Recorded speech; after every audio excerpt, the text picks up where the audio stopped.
আসসালামু আলাইকুম। পঞ্চম শ্রেণীর প্রিয় শিক্ষার্থীবৃন্দ, আশা করছি সবাই ভালো আছো, বাসা বসে পড়াশোনা চালিয়ে যাচ্ছ। আর তোমাদের কিন্তু অর্ধবার্ষিক এক্সাম আসছে সামনে। জুলাইয়ের ফার্স্ট উইকে তোমাদের অর্ধবার্ষিক এক্সামটা হবে। তো তোমরা সেই অনুযায়ী সবাই প্রস্তুতি নেওয়া শুরু করে দাও। আর পরীক্ষা কিন্তু অবশ্যই ভালো করতে হবে। তো টিচাররা যেভাবে নির্দেশনা দিচ্ছে তোমরা ঠিক সেভাবেই তোমাদের পড়াশোনা চালিয়ে যাও এবং জুম ক্লাসগুলো অ্যাটেন্ড করো রেগুলার। জুম ক্লাসে যারা একেবারেই কোনো সমস্যার কারণে যারা একেবারেই জয়েন করতে পারছো না, তারা রেকর্ডিং ক্লাসটা অবশ্যই ফলো করবে। রেকর্ডিং ক্লাসটা কোনোভাবেই মিস করবে না।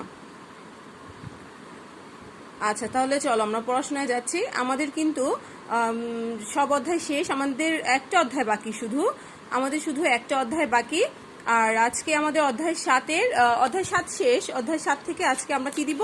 কিছু সংক্ষিপ্ত প্রশ্ন আর শূন্যস্থান দিব। তাহলেই আমাদের অধ্যায় 7 শেষ হয়ে যাচ্ছে। আর একটা কথা, যে তোমরা কিন্তু অবশ্যই শীটের যে বড় প্রশ্নগুলো আছে সেগুলো পড়ে ফেলবে। তার চাইতে বেশি ইম্পর্টেন্ট হচ্ছে এই বইয়ের পেছনে যে প্রশ্নগুলো, অনুশীলনীর যে প্রশ্ন আছে, বইয়ের পেছনে অনুশীলনীর যে প্রশ্নগুলো আছে এগুলো কিন্তু তোমরা অধ্যায় ভিত্তিক পড়ে নিবে। এই যে অধ্যায় 7-এর প্রশ্নগুলো দেখো, এগুলো পড়ে নিবে। আর তাছাড়া আমি যে বইটা ভেতর থেকে পড়িয়েছি পার্ট বাই পার্ট, সেখান থেকে তো বড় প্রশ্ন থাকতেই পারে। যেমন দেখো, এখানে প্রশ্নের মধ্যে কিন্তু কোথাও অটিস্টিক শিশুর বৈশিষ্ট্য দেয়া নাই, এই প্রশ্নটা নাই, কিন্তু এটা কিন্তু পরীক্ষা আসার মতো একটি প্রশ্ন যে অটিস্টিক শিশু কারা বা অটিজম কি, অটিস্টিক শিশুদের 5টি বৈশিষ্ট্য লিখো বা 6টি বৈশিষ্ট্য লিখো বা 4টি বৈশিষ্ট্য লিখো, এগুলো কিন্তু আসে, ভেতর থেকেও কিন্তু প্রশ্ন আসে। তো চলো আমরা শুরু করছি। আমরা আজকে আমার রেকর্ডিং ক্লাসটা তো সংক্ষিপ্তই হয়, কিন্তু তোমাদের তো জুম ক্লাসে করাতে গেলে তখন তোমরা লিখে শেষ করতে পারো না সময়ের মধ্যে। তো দেখো, অধ্যায় 7 সংক্ষিপ্ত প্রশ্ন। মানবাধিকার কি? মানবাধিকার বলতে কি বোঝো? মানবাধিকার কাকে বলে? এই তিনটা কিন্তু একই প্রশ্ন, একই উত্তর। আমি তোমাদের এজন্য সব অপশন দিয়ে দেখিয়ে দিয়েছি এখানে, যাতে তোমাদের বুঝতে অসুবিধা না হয়, এজন্য আমি এভাবে লিখেছি। 2 নাম্বার, কত তারিখে মানবাধিকার সার্বজনীন ঘোষণাপত্র অনুমোদিত হয়? 2 নাম্বার, কত তারিখে মানবাধিকার সার্বজনীন ঘোষণাপত্র অনুমোদিত হয়? 3, অটিজম কি? 3, অটিজম কি? 4, মানবাধিকার রক্ষায় একটি করণীয় লিখো। 4, মানবাধিকার রক্ষায় একটি করণীয় লিখো। 5, অটিস্টিক শিশু কারা? 5, অটিস্টিক শিশু কারা? 6, অটিস্টিক শিশুর 2টি বৈশিষ্ট্য লেখো। 6, অটিস্টিক শিশুর 2টি বৈশিষ্ট্য লেখো। 7, অটিস্টিক শিশুদের সাথে কেমন ব্যবহার করা উচিত? 7, অটিস্টিক শিশুদের সাথে কেমন ব্যবহার করা উচিত? 8, শিশুর মানবাধিকার লঙ্ঘনের 2টি উদাহরণ লিখো বা উদাহরণ দাও। শিশুর মানবাধিকার লঙ্ঘনের 2টি উদাহরণ লিখো। 9, আমাদের সমাজে কিভাবে মেয়েরা তাদের অধিকার থেকে বঞ্চিত হচ্ছে তার 2টি উদাহরণ লিখো বা উদাহরণ দাও। আমাদের সমাজে কিভাবে মেয়েরা তাদের অধিকার থেকে বঞ্চিত হচ্ছে তার 2টি উদাহরণ লিখো। অথবা নারীর মানবাধিকার লঙ্ঘনের 2টি উদাহরণ লিখো। অর্থাৎ এই 2টি প্রশ্ন আলাদা দেখা যাচ্ছে, কিন্তু উত্তর কিন্তু একই অর্থ এরা চাচ্ছে, একই জিনিস চাচ্ছে, যে অধিকারগুলো যে লঙ্ঘন হচ্ছে, মানে মেয়েরা যে অধিকারগুলো পাচ্ছে না কোন কোন ক্ষেত্রে, সেইটারই উদাহরণ দিতে বলেছে। আবারও বলছি, নারীর মানবাধিকার লঙ্ঘনের 2টি উদাহরণ লিখো। সবাই একবার দেখে নাও।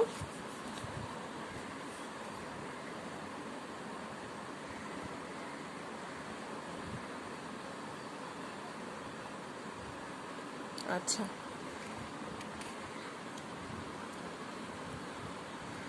আমরা এখন পরবর্তী পৃষ্ঠায় যাচ্ছি। আমাদের আরো প্রশ্ন আছে। এখানে দেখো 10 নাম্বার, নারী ও শিশুদের কেমন কাজে ব্যবহার করা হয়? নারী ও শিশুদের অনেক সময় নারী ও শিশুদের ঝুঁকিপূর্ণ ও অমানবিক কাজে ব্যবহার করা হয়? অথবা এই প্রশ্নটা এমনও হতে পারে, নারী ও শিশুদের পাচার করা হয় কেন? নারী ও শিশুদের পাচার করা হয় কেন, বা নারী ও শিশুদের কেমন কাজে ব্যবহার করা হয়? এই দুটা প্রশ্ন কিন্তু আলাদা হলেও উত্তরটা প্রায় একই। যেমন নারী ও শিশুদের অনেক ঝুঁকিপূর্ণ ও অমানবিক কাজে নিয়োজিত করার জন্য এদেরকে বিদেশে পাচার করা হয়। আর নারী ও শিশুদের কেমন কাজে ব্যবহার করা হয়? এখানে একটা দিয়ে দাও, শিশুদের অনেক সময়,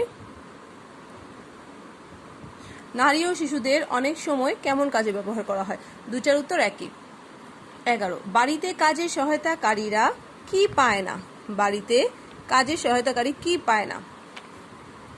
পারিশ্রমিক, তারপরে কি কি পায় না? পারিশ্রমিক, স্বাস্থ্যসেবা। বাড়িতে কাজে সহায়তাকারীরা কি পায় না? তাহলে এই অধ্যায় থেকে আমাদের যাচ্ছে মাত্র 11টি প্রশ্ন, তোমরা সবাই পড়ে ফেলবে।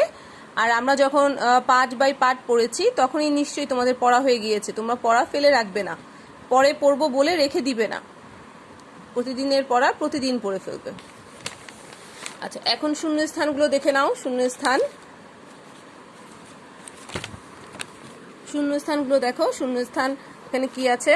যে সকল সুযোগ সুবিধা পাওয়ার অধিকার হচ্ছে মানবাধিকার। সকল সুযোগ সুবিধা পাওয়ার অধিকার হচ্ছে মানবাধিকার। আমরা সবার মানবাধিকার রক্ষায় কাজ করব। আমরা সবার মানবাধিকার রক্ষায় কাজ করব। প্রতিটি শিশুই একে অপরের থেকে আলাদা। অটিস্টিক শিশুরা গণিতে দক্ষ হয়। অটিস্টিক শিশুরা গণিতে দক্ষ হয়।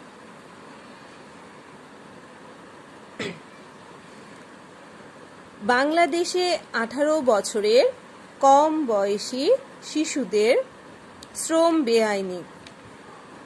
বাংলাদেশে 18 বছরের কম বয়সী শিশুদের শ্রম বেআইনি। মানুষ জন্মগতভাবে স্বাধীন। মানুষ জন্মগতভাবে স্বাধীন।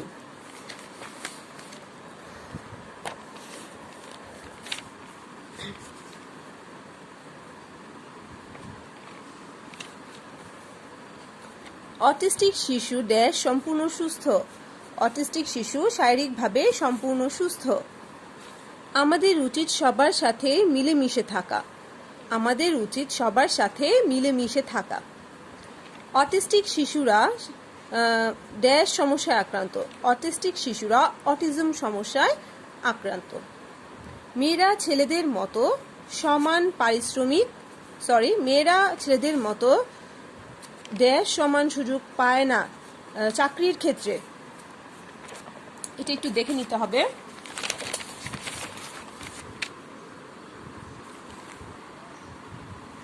মেয়েরা ছেলেদের মতো শিক্ষার সমান সুযোগ পায় না। আবারও বলছি, মেয়েরা ছেলেদের মতো শিক্ষার সমান সুযোগ পায় না।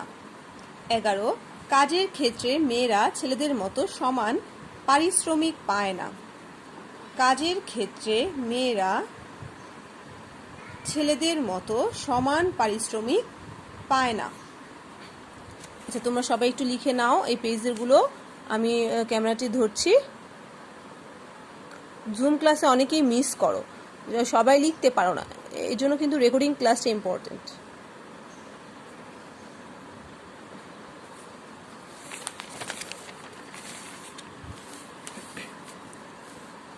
বারো, নারী ও শিশুদের বিদেশে পাচার করা হয়। নারী ও শিশুদের বিদেশে পাচার করা হয়। আমাদের উচিত মেয়েদের সমান ড্যাশ রক্ষায় কাজ করা।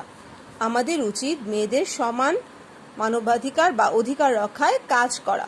আমাদের উচিত মেয়েদের সমান অধিকার রক্ষায় কাজ করা। পরিবারের সামর্থ্য না থাকায় শহরের অনেক শিশু গৃহহীন। পরিবারের সামর্থ্য না থাকায় অনেক শিশু গৃহহীন। এখানে হবে গৃহহীন। 15, মানবাধিকার রক্ষায় আমাদের ড্যাশ হতে হবে। মানবাধিকার রক্ষায় আমাদের সচেতন হতে হবে। আচ্ছা, এই ছিল আমাদের অধ্যায় 7-এর শূন্যস্থান। সবাই তুলে নাও। তোমাদের লিখা হয়তো মিসের লিখা বুঝতে অসুবিধা হয়, এই জন্য কিন্তু আমি মুখেও বলছি, বারে বারে করে আমি বলে দিলাম। তো আশা করছি সবাই সুন্দর করে লিখতে পারবে। আর আমাদের জুম ক্লাসেও বোর্ডে লিখলে অনেকেই বুঝতে পারে না, এর জন্যই আমি আমার এই হাতে লেখাটা, কাগজে হাতে লেখাটা কিন্তু আমি ক্যামেরায় শো করি, দেখাই, যাতে তোমাদের সুবিধা হয়।